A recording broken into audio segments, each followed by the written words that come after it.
Hi friends, நாம் இன்னைக்கு Ayin's kitchenல egg vermicelli முட்டை சேமியா எப்படி செய்கிறதுன்னு பார்க்கலாம் வாங்க.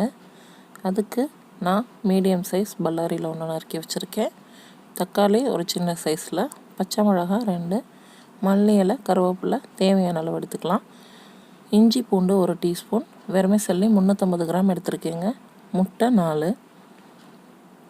கடாய் நல்லா காஞ்ச உடனே 2 டேபிள் ஸ்பூன் எண்ணெய் சேர்த்துக்கலாம். எண்ணெய் நல்லா காஞ்சி வந்துருச்சுங்க.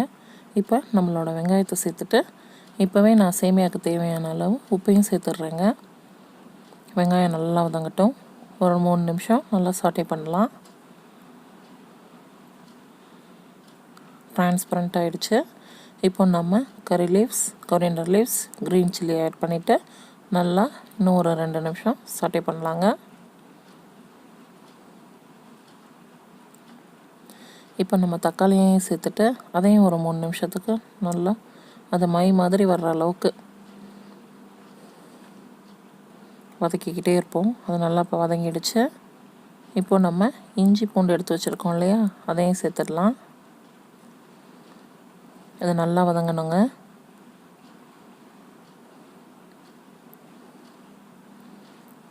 அது நல்லா வதங்கிடுச்சு. இப்போ மஞ்சள் தூள் 1 சிட்டிகை,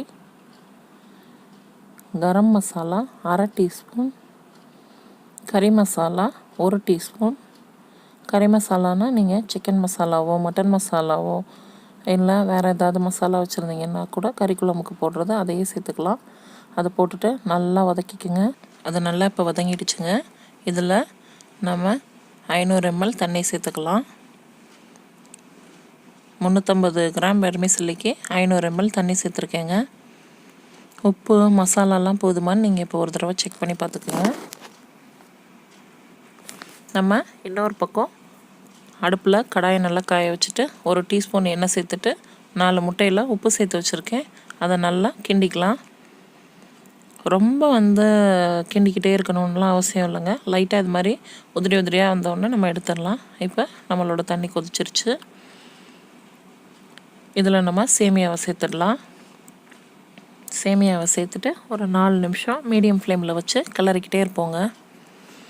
இது உண்மையிலேயே சூப்பராக இருக்குங்க. பெரியவங்கள்லேருந்து சின்னவங்கள்லேருந்து எல்லாருமே சாப்பிட்லாம். நம்மளுக்கு காரம் தேவைன்னா நீங்கள் காரம் கூட இன்னும் ஆட் பண்ணிக்கலாம்.